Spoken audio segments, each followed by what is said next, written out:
Muy buenas, soy Marcos Vázquez y estás escuchando una nueva sesión de preguntas y respuestas aquí en Radio Fitness Revolucionario. Empezamos con una consulta sobre la mejor postura para dormir y vemos también si las almohadas son buenas o necesarias. Hay después una pregunta sobre Brian Johnson y su protocolo Blueprint, que es una especie de plan para optimizar la longevidad. Explico primero en qué consiste este protocolo y vemos después hasta qué punto está alineado con la evidencia científica. Pasamos a hablar después de la llamada flexibilidad metabólica. Explico a qué se refiere este concepto, cómo se puede medir y sobre todo cómo se puede mejorar. La siguiente pregunta es sobre el suplemento ashwagandha y su efecto en la tiroides, pero aprovecho para hacer un repaso de algunos de sus beneficios como adaptógeno. Y por último, una pregunta un poco distinta sobre qué hacer si tu familia es narcisista, pero que intentaré responder de manera más amplia para mejorar nuestro círculo social en general. Como siempre, creo que hay temas nuevos e interesantes, así que no te pierdas este episodio. Antes de pasar a vuestras preguntas, un mensaje rápido de nuestros patrocinadores, empezando por Paleobull, que acaban de cumplir 7 años y desde el primer día hemos trabajado juntos. Acaban además de actualizar su página web para hacerla mucho más clara y usable, así que es un buen momento para visitar esta página, paleobull.com, y usar el código FR10 para obtener un descuento del 10% en todas tus compras. Y contamos también con el apoyo de We Botanics, que empezó con productos de CBD de alta calidad, pero ha ido ampliando su gama de productos para ofrecer cosméticos, productos orientados a la salud femenina, en su línea Canagin y mucho más. De hecho, el 11 y 12 de noviembre celebran su primer congreso We Salud, centrado en la salud de la mujer y en la sexualidad, y te puedes apuntar gratis en fitnessrevolucionario.com/congreso. Y también puedes, por supuesto, visitar su página web, webotanics.com, donde tendrás también un descuento del 10% con el código FR10 en mayúscula y con número FR10. Y sin más, pasamos a vuestras preguntas. Hola Marcos, primeramente gracias por todo el contenido de valor que nos compartes. Tengo la mayoría de tus libros y me encantan, especialmente Invicto. Mi pregunta es en cuanto a la posición para dormir. ¿Cuál es la mejor posición? ¿Si boca arriba, boca abajo o de lado? Gracias por la pregunta, que tiene una respuesta corta y una larga. La respuesta corta sería que la mejor postura para dormir es la que más te guste, en la que sientas que duermes mejor, la que te permita levantarte sin molestias. Y de hecho, lo normal es cambiar de postura durante la noche, y por eso la mayoría de personas la mejor postura es la que les salga de manera natural y la que le pide al cuerpo en cada momento. Y para la respuesta larga vamos a profundizar un poco más en ventajas e inconvenientes. Existen 3 posiciones básicas para dormir, boca abajo, boca arriba y de lado, y después cada una de ellas tiene variantes según, por ejemplo, cómo coloques las piernas. De lado puedes dormir, por ejemplo, en posición fetal, con ambas piernas encogidas, o con una pierna encogida y otra estirada, etc. La postura boca arriba tiene la ventaja de que descansas sobre tu espalda, que es una estructura sólida entre comillas, y que si usas una almohada de la altura adecuada, la columna está en posición neutral, que en principio es lo óptimo, y más adelante hablaré de la almohada. El principal problema de dormir boca arriba es que puede aumentar la apnea y los ronquidos en personas con predisposición, y en estos casos puede ser interesante taparse la boca con esparadrapo o con bandas adhesivas específicas para esto, que favorecen la respiración nasal nocturna, que es un tema que he comentado varias veces. Dormir boca abajo, por su parte, tiene 2 inconvenientes. 1, que torcemos el cuello, y 2, que al presionar la caja torácica dificultamos un poco la respiración. Y por último, estaría la postura de lado, donde la columna se mantiene en posición neutral y evitamos los inconvenientes de las posturas anteriores. El principal problema de dormir de lado es que colocamos nuestro peso sobre un hombro, lo que en algunas personas puede producir molestias y permanecemos toda la noche, cada noche, en la misma posición. Y en personas que sufran de reflujo gastroesofágico parece que dormir del lado izquierdo reduce los síntomas, ya que por la forma del estómago haría que los jugos gástricos no pasen al esófago. Personalmente prefiero dormir de lado y todo apunta a que es nuestra postura de descanso más natural. Si buscas, por ejemplo, imágenes de chimpancés o de gorilas durmiendo, verás que la mayoría lo hacen de lado. Y en una encuesta que hice en Twitter hace unos días con casi 5.000 respuestas, salió que el 64% dormía de lado, un 19% boca arriba y un 17% boca abajo, o sea que la diferencia es clara. Recibo también muchas preguntas sobre si es bueno dormir con almohada o si tiene sentido evolutivo, y aunque las almohadas son un invento relativamente reciente, sí creo que tiene mucha lógica. Por un lado, coloca la columna en una posición más neutral y por otro, pensando ahora en nuestros ancestros, tener algo que separase la cara del suelo seguramente ofrecía un poco de protección. Y volviendo a otros primates, vemos que muchos duermen de lado y usan el brazo como apoyo, y lo mismo vemos en muchas sociedades humanas que no usan almohadas como tal, pero duermen sobre el brazo o colocan algún objeto que les permita elevar la cabeza. En resumen, no hay una postura óptima para todo el mundo y al igual que recomiendo variar la postura durante el día con esta idea de que la mejor postura es la que no dura, es normal cambiar también de postura durante la noche y el propio cuerpo se encarga de esto sin que seamos muchas veces conscientes y sin despertarnos. Dicho esto, hay posiciones que pueden ser más recomendables en casos concretos, como dormir del lado izquierdo en personas que sufran de reflujo gastroesofágico, y sí parece además que tendemos a dormir de lado de manera natural, pero no es para nada algo universal y al final se trata de estar cómodos y de levantarnos sin molestias al día siguiente. Hola Marcos, ¿qué tal? Quería preguntarte sobre Brian Johnson y su protocolo Blueprint. Para poner un poco de contexto a la audiencia, seguro que tú lo conoces, pero bueno, es un empresario que vende su empresa y un empresario de éxito que vende su empresa a PayPal, gana muchos millones y se da cuenta que su primera etapa de la vida pues no ha priorizado para nada cuidar de su cuerpo, ¿no? Y decide con parte de esos recursos de la venta de su empresa invertir en investigación, en maquinaria y en dedicar el resto de su vida en esto, ¿no? En cuidar de sí mismo e intentar protocolizar un protocolo para reducir el envejecimiento, ¿no? Que justamente es de lo que va tu nuevo libro.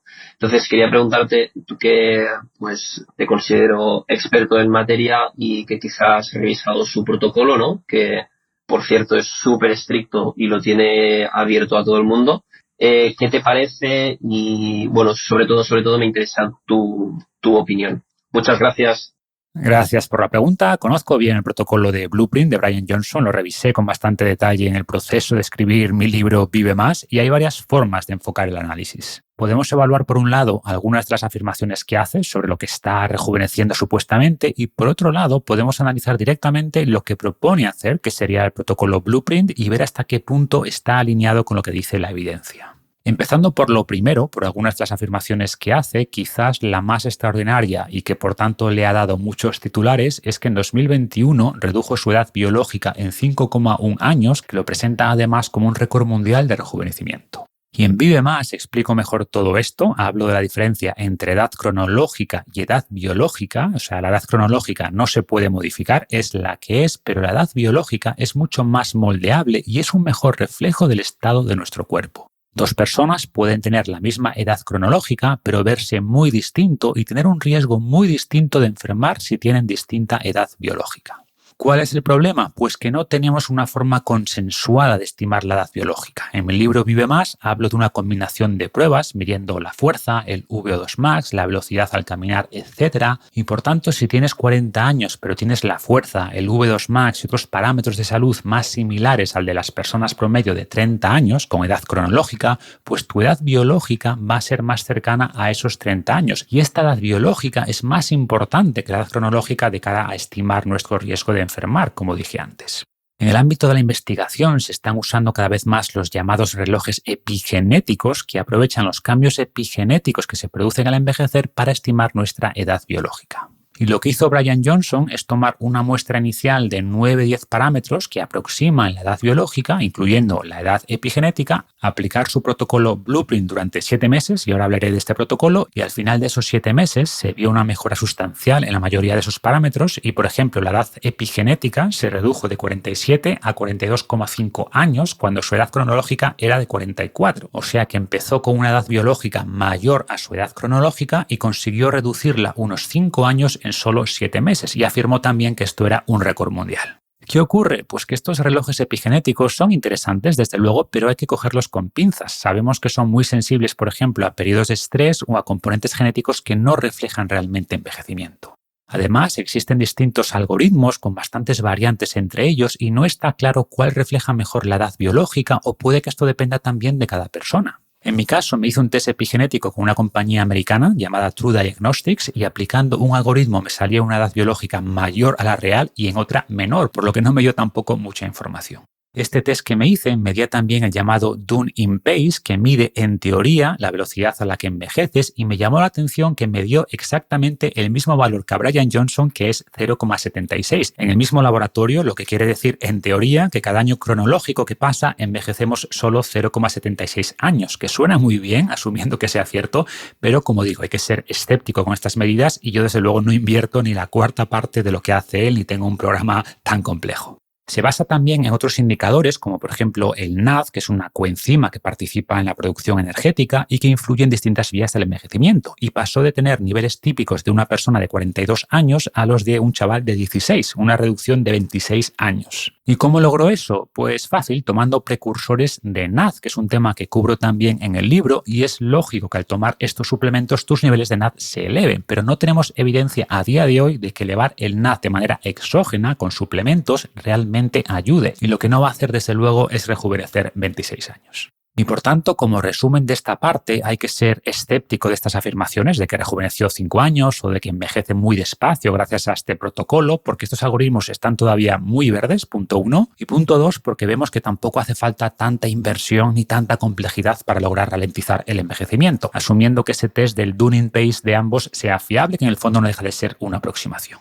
Esto en cuanto a los marcadores, y por otra parte estaría el protocolo Blueprint como tal, que considera distintos ámbitos, y por ejemplo en el caso de la nutrición Bryan come unas 2.250 calorías, que es poco porque fuerza una restricción calórica de un 10% más o menos, y este es también un tema controvertido. La restricción calórica ha demostrado alargar la vida en animales, pero la evidencia en humanos solo ha demostrado ser beneficiosa si tienes sobrepeso, mientras que en personas que tienen ya un buen ratio músculo-grasa, una restricción calórica constante puede generar problemas. Esto es lo que concluye, por ejemplo, el estudio Calerie, C-A-L-E-R-I-E, y es un tema en el que profundizo bastante en mi libro Vive Más. Después sigue una dieta prácticamente vegana con foco en la densidad nutricional, lo cual no es malo en sí, pero seguramente sería mejor si incluyese algunos alimentos animales, ya que reduciría el riesgo de ciertas deficiencias sin causar problemas. De hecho, los beneficios de las dietas vegetarianas o veganas vienen mucho más por añadir más productos vegetales que por eliminar productos animales. Y el propio Bryan Johnson reconoce que es vegano por aspectos éticos y no por salud, y que su protocolo tendría el mismo efecto con alimentos animales. Y para quien quiera profundizar más, tengo un vídeo reciente donde hablo precisamente sobre este tema y el mito de las zonas azules a raíz del documental de Netflix titulado Vive 100 años. Y veamos un poco más en detalle la parte nutricional, haciendo un repaso rápido de lo que incluye en un día. A modo de ejemplo, pone lo que llama un super veggie, que lleva lentejas, brócoli, coliflor, hongos, ajo, jengibre, semillas de cáñamo, aceite de oliva, y la verdad es que es un plato muy nutritivo, así que ningún problema con esto. Después toma un pudding de frutos secos, que lleva nueces de macadamia, nueces de Brasil, nueces de California, harina de linaza, semillas de chía, chocolate negro, canela y frutos rojos, que es también un plato muy saludable. Y por último, rota después distintos platos que suelen ser una base de ensalada con distintas proteínas o boniato relleno o cosas así, que es también todo saludable. Bryan hace además ayuno intermitente, parece que 16-8, pero también ha hecho OMAD, One Meal a Day, es decir, una comida al día durante algún periodo. A nivel de macros, come más o menos 18% proteína, 47% grasa y 35% carbohidrato, y considerando que pesa 73 kilos, sale 1,4 gramos por kilo al día de proteína, que es bastante razonable. Y dado que los alimentos vegetales tienen menos proteína, consume un suplemento de proteína aislada para llegar a ese número. Sobre el tema de la proteína hay un debate también en el campo de la longevidad, porque algunos expertos como David Sinclair o Walter Longo, a quien entrevisté hace unos meses en el podcast, proponen niveles bajos de proteína de alrededor de 0,8 gramos por kilo al día, con la idea de que la proteína eleva el IGF-1, que acelera el envejecimiento, que en parte es cierto, pero por otra parte la proteína y el IGF-1 son fundamentales para mantener la masa muscular que tendemos a perder con la edad, y la mayoría de estudios en humanos muestran mejor salud y mejor vitalidad, sobre todo en personas mayores con ingestas más altas de proteína, un tema en el que también profundizo en Vive Más y donde parece que Bryan Johnson está también de acuerdo.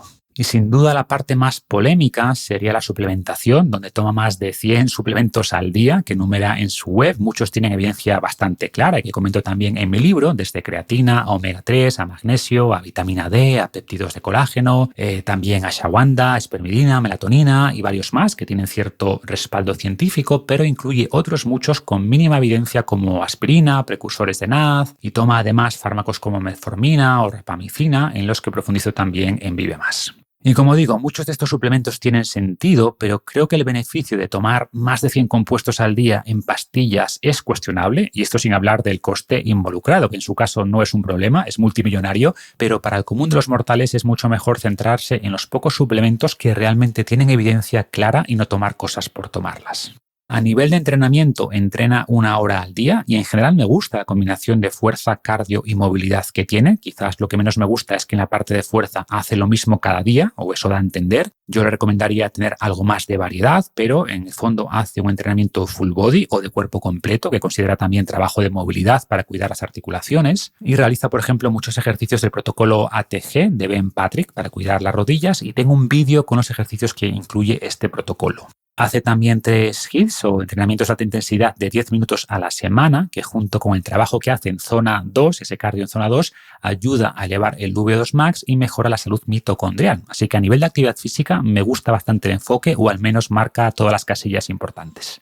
Hace también mucho énfasis en el descanso e incluye casi todas las recomendaciones que hago sobre el tema. Por ejemplo, pasa tiempo en espacios exteriores durante la mañana para sincronizar el ritmo circadiano, minimiza la luz artificial por la noche, duerme en una habitación totalmente oscura y con temperatura fresca. Y la verdad es que con estos elementos de nutrición, entrenamiento y descanso tendría el 80-90% de los beneficios, pero realiza además un montón de tratamientos extra para rejuvenecer la piel, el pelo, los órganos, hace un montón de pruebas cada día, distintos protocolos de screening o de cribado, como por ejemplo una colonoscopia al mes, y eso explicaría por qué gasta casi $2 millones al año en este protocolo. Entonces, por ir concluyendo, te diría que en la parte de alimentación, entrenamiento y descanso, el protocolo Blueprint tiene mucho sentido. Está alineado con la evidencia científica, con ciertos matices y algunos ajustes que yo propondría, pero bueno, concuerdo con el 80-90% del planteamiento. Si hablamos ya de suplementos, ese porcentaje de alineamiento con la evidencia científica baja mucho, pero entiendo que prefiere tomar muchas cosas asumiendo que la mayoría no harán nada que dejar de tomar cosas que puedan ayudar. Y dicho así, tiene sentido, considerando que el coste es irrelevante para él, pero no olvidemos que algunos de estos compuestos pueden ser problemáticos o que no sabemos sencillamente el efecto de su uso a largo plazo en humanos, por lo que veo cierto riesgo. Pero bueno, es probable que el efecto neto total sea positivo, considerando que sí hay algunos de estos suplementos que son útiles. Y después entraríamos ya en la parte más oscura, podríamos decir, de lo que hace, que es todo ese montón de tratamientos, de pruebas médicas, de revisiones, que por un lado no está claro que ayuden realmente, pero que implican mucho tiempo, implican estar buena parte de tu día, de tu semana, rodeado de médicos o de personal sanitario, gastar mucho tiempo analizando variables, y puede que disfrute eso, no digo que no, pero para la mayoría de personas, yo incluido, sería una tortura. Al final, intentar optimizar cada pequeña variable puede hacer que desoptimices lo más importante, que es disfrutar la vida. En mi caso, hago lo que propongo en mi protocolo Vive Más, si es que se le puede llamar así, y el objetivo principal es disfrutar más la vida. Es decir, cuidar la salud es un medio para un fin, y me da la sensación de que para Brian Johnson es un fin en sí mismo. Y por eso mismo hablo también en mi libro de la importancia del aspecto mental en la longevidad, y termino con una reflexión sobre Cronos versus Kairos, ¿no? Los dos dioses del tiempo griego, y donde alerto justamente de la obsesión que podemos desarrollar con la prevención del envejecimiento y que en vez de liberarnos se convierta en una prisión. Como dicen, poca medicina mata, pero mucha medicina también mata, o si no mata, resta desde luego mucho tiempo de cosas que me parecen mucho más importantes. Hola Marcos, aquí Olga desde Valencia.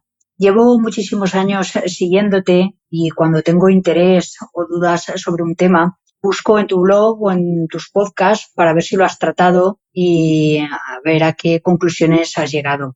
En mi opinión, siempre demuestras haber leído minuciosamente mucha información al respecto y tus conclusiones son coherentes, objetivas y sobre todo alejadas de extremos o de dogmas. Como no he encontrado nada concreto sobre este tema, pues ahí va mi pregunta. He visto ofertar a nutricionistas y preparadores físicos lo que dicen ser herramientas mediante las que valoran la flexibilidad metabólica y la salud mitocondrial. En concreto, la calorimetría indirecta o el FatMax. Me gustaría saber si conoces cómo funcionan estas herramientas y si, en tu opinión, tienen realmente base científica y son de utilidad. Pues muchas gracias y a seguir inspirando a la gente y ayudándoles a ser mejor. Muchas gracias por tus palabras, Olga, de verdad. Y antes de pasar a tu pregunta, voy a empezar explicando qué es la flexibilidad metabólica y daré también al final algunos consejos para mejorarla. De manera simplificada, flexibilidad metabólica se refiere a la capacidad de nuestro cuerpo de cambiar de sustratos energéticos según la disponibilidad de cada uno de ellos y la intensidad de la actividad física que deba enfrentar. Los dos sustratos energéticos o combustibles más importantes son la grasa y el carbohidrato, y una persona con buena flexibilidad metabólica debería ser eficiente en el uso de ambos, en la combinación adecuada, porque en general no estamos quemando únicamente grasa o únicamente carbohidratos, sino una combinación de estos dos combustibles. Por ejemplo, después de una comida rica en carbohidrato, es normal que se eleve la glucosa en sangre y lo que buscamos es que nuestro cuerpo sea capaz de lidiar con esa glucosa, usando la que necesite y almacenando el resto en poco tiempo en forma de glucógeno. Y si hacemos una comida rica en grasa, pues es normal que se eleven los triglicéridos en sangre de manera puntual, pero deberían volver después a niveles normales a medida que el cuerpo de nuevo usa los que necesita y almacena los que no. Esto si hablamos del momento justo posterior a una comida, y después tendríamos que ver qué ocurre a medida que pasamos horas sin comer y cuando hacemos ejercicio. Una persona con buena flexibilidad metabólica tendrá más facilidad para aguantar más tiempo sin comer porque su hígado irá soltando gradualmente el glucógeno almacenado, manteniendo niveles estables de glucosa, e incluso si hablamos de ayunos prolongados, a medida que se reduce el glucógeno, una persona con buena flexibilidad metabólica producirá con facilidad cuerpos cetónicos que pasarían a representar hasta el 70% del gasto energético del cerebro. Y es verdad que antes dije que los sustratos energéticos principales son glucosa y grasa, pero podríamos considerar a los cuerpos cetónicos como un tercer sustrato que producimos a partir de la grasa cuando queda poco glucógeno almacenado. Y por último, tendríamos que analizar la partición de combustible durante el ejercicio. A baja intensidad deberíamos quemar más grasa y a medida que elevamos la intensidad del ejercicio deberíamos quemar un porcentaje mayor de carbohidrato.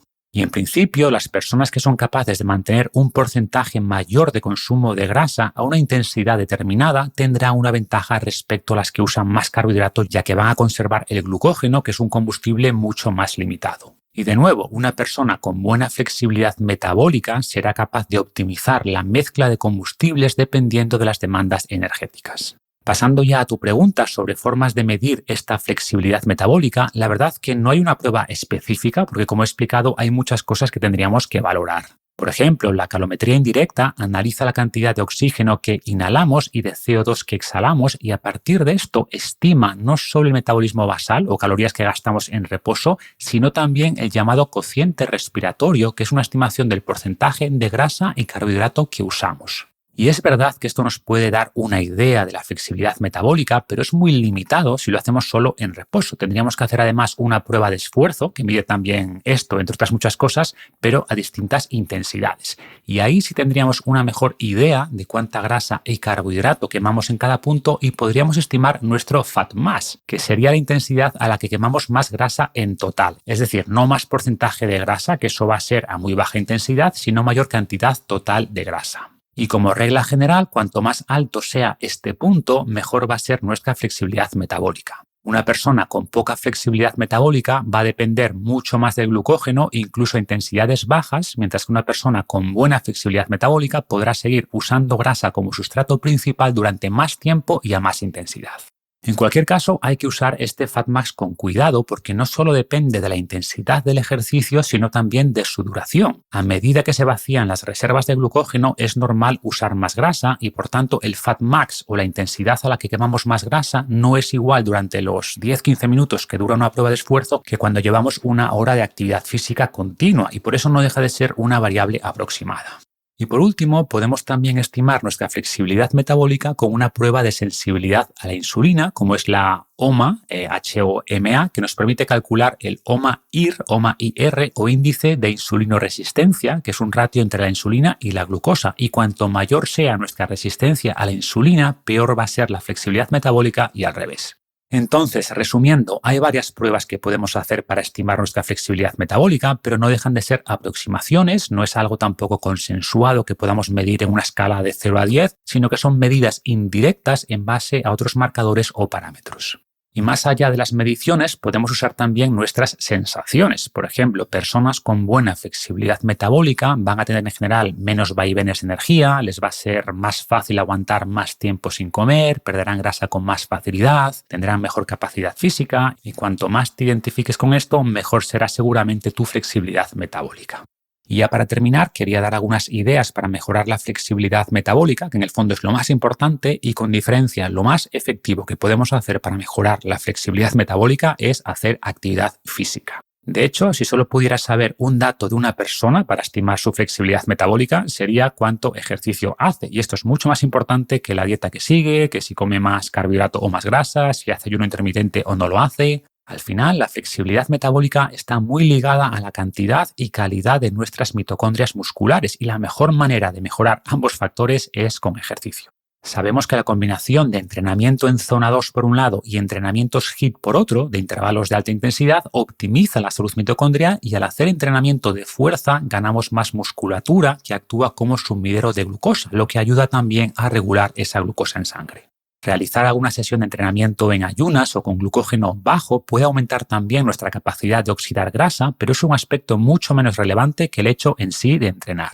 A nivel de alimentación, tiene sentido incluir alguna estrategia de ciclado o tener periodos donde consumimos mucho carbohidrato, sobre todo en personas que hacen mucha actividad aeróbica, pero también es interesante incluir algún periodo de dieta baja en carbohidrato o incluso dieta cetogénica para activar esos mecanismos de oxidación de grasa o incluso de producción de cuerpos cetónicos. Y por eso mismo no recomiendo tampoco mantener dieta cetogénica mucho tiempo porque nos hace perder después capacidad de utilizar los carbohidratos. Y lo que hago personalmente es seguir en general una alimentación moderada en carbohidrato, de alrededor del 40% de carbohidrato, pero incluyo alguna fase al año donde los aumento y también incluyo en invierno alguna fase de dieta cetogénica similar a la que explico en mi programa de 0 a Ceto.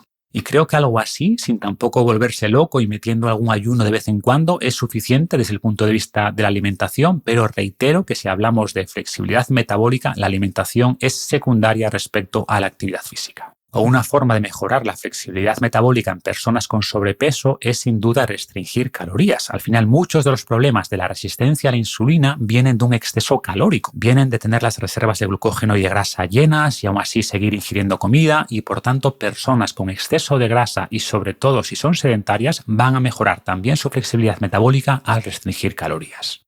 Y por último, dado que la flexibilidad metabólica está muy ligada, como dije antes, a la salud de las mitocondrias, hay suplementos que pueden ayudar a mejorar estas pequeñas centrales energéticas, como por ejemplo coenzima Q10, PQQ, ácido alfa-lipoico, L-carnitina, la vitamina B6 y por ejemplo Paleobull tiene un suplemento llamado Mito que combina estos ingredientes y varios estudios demuestran beneficios con ellos, pero lo de siempre, si no cuidas todo lo anterior, tomar un suplemento tendrá un beneficio muy limitado, pero todo suma. Hola Marcos, buenas tardes. Soy Carlos Eduardo.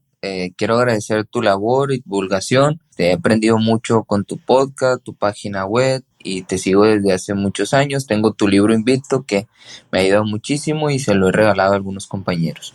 Bueno, mi pregunta va que si yo compré un suplemento de ashwagandha con la finalidad de que me ayudara a regular el estrés, controlarlo y entre otras funciones que tiene esta raíz. Pero veo en el etiquetado de este suplemento que no se recomienda para personas que tienen afecciones o que tengan dañada la glándula tiroides, ya sea hipotiroidismo o hipertiroidismo. Y quería saber tu punto de opinión sobre si se puede consumir este tipo de suplementos en estas personas o no se recomienda. Muchas gracias y que estés muy bien. Saludos. Gracias por la pregunta. He hablado muchas veces de la ashwagandha porque es uno de los pocos suplementos que tiene evidencia consistente y además en distintos ámbitos de la salud. La ashwagandha como suplemento se refiere al extracto de la raíz de una planta y se ha usado por miles de años, sobre todo en la medicina ayurveda, para calmar la ansiedad y es donde cuenta con más estudios.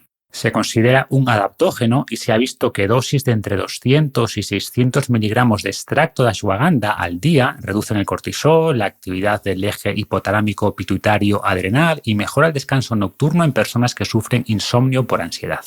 Estudios recientes parecen indicar también que la ashwagandha eleva ligeramente la testosterona y mejora el rendimiento deportivo. No está claro si a través de esta elevación de la testosterona, si por reducir el cortisol o por alguna otra vía adicional. De hecho, tradicionalmente se usaba la ashwagandha para mejorar la fertilidad y algunos estudios pequeños indican que además de elevar la testosterona, aumenta la calidad del esperma. O sea que podría ser interesante también en hombres que quieran mejorar su fertilidad y aunque hay menos evidencia, también parece que tiene un efecto beneficioso en las hormonas sexuales femeninas y en el deseo sexual. Por si esto fuera poco, parece que algunos compuestos de la ashwagandha, principalmente la guitaferina A, ayudan a regular los niveles de glucosa en sangre y mejorar el rendimiento cognitivo en personas mayores. Se puede tomar bien en polvo directamente o en extracto en cápsulas y en este último caso la dosis va a depender de la pureza del extracto. Personalmente recomiendo cápsulas, sin duda. El nombre ashwagandha en sánscrito significa olor a caballo, ya te puedes imaginar por qué, y es poco agradable tomarla como polvo, además de que es más difícil controlar la dosis. Y ahora, pasando ya a tu pregunta, otro efecto de la ashwagandha es que puede elevar la producción de las hormonas tiroideas. No está claro cuánto es simplemente por la reducción del cortisol y cuánto es por otros factores, pero hay varios estudios en animales y también en humanos.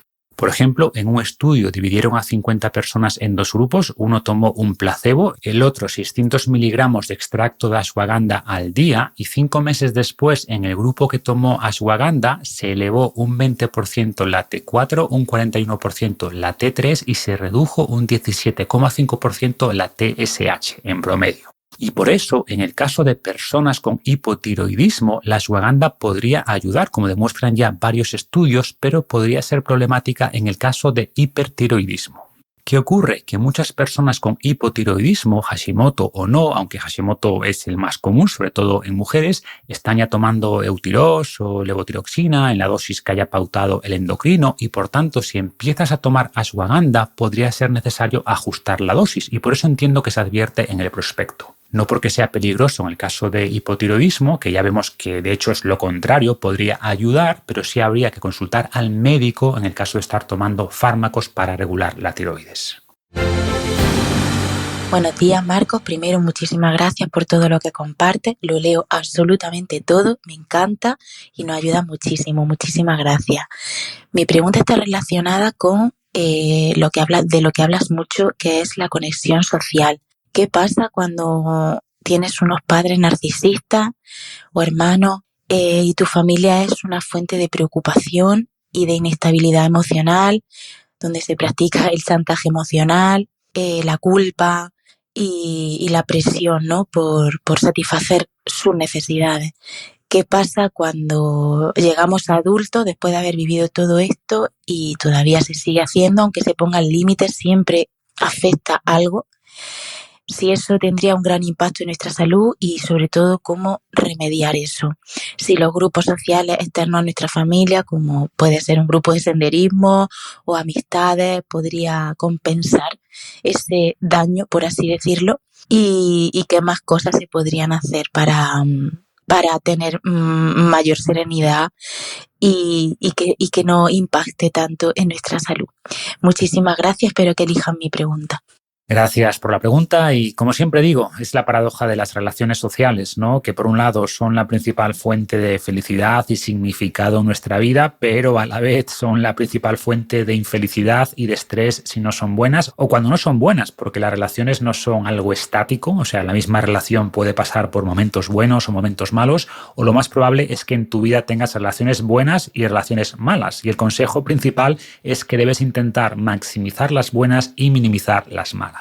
Evidentemente, esto es más difícil cuando esas relaciones malas son con la familia o si, como dices en tu caso, son tus propios padres o hermanos, ¿no? Los que son fuente de estrés emocional por ese chantaje afectivo o por esos rasgos narcisistas, ¿no?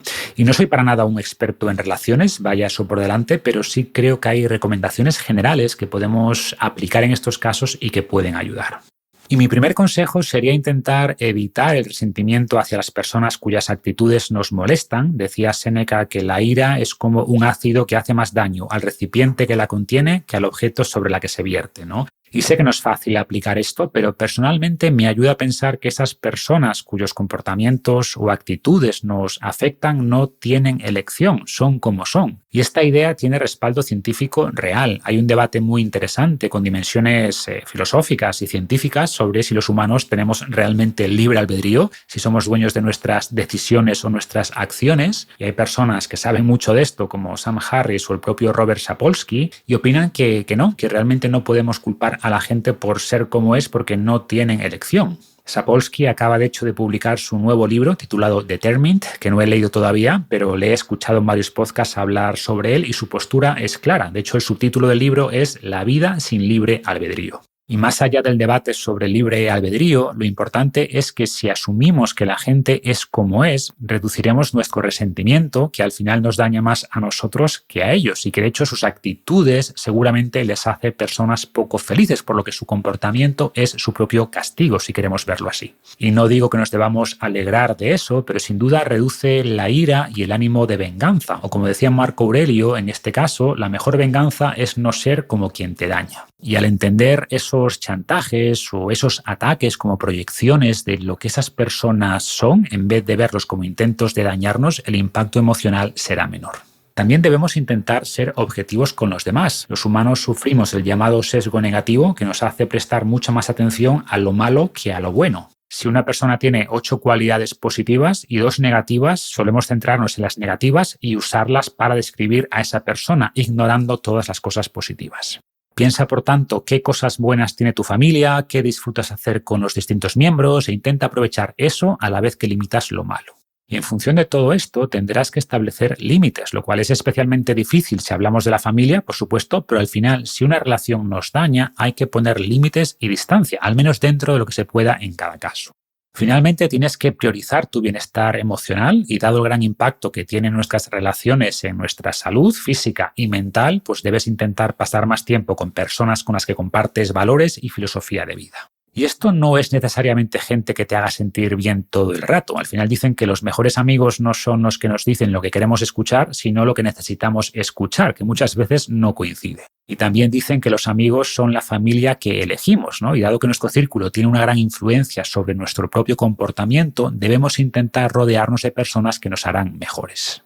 Como decía Séneca, asóciate con aquellos que te harán mejor y da la bienvenida a esos que tú puedas mejorar. El proceso es mutuo, pues la gente aprende mientras enseña. Epicteto era más duro y afirmaba que aquello que entra en contacto con lo sucio se termina ensuciando. Y si bien también decía que podemos actuar bien con cualquier compañía, es evidente que si nos rodeamos de gente que no solo no nos inspira, sino que nos arrastra, pues va a ser mucho más difícil llevar una buena vida. Dicho esto, los estoicos nos decían también que debemos ser pacientes y tolerantes con aquellos que no comparten nuestra forma de ser o nuestra forma de vivir, evitando que sus acciones nos hagan perder nuestro afecto por ellos.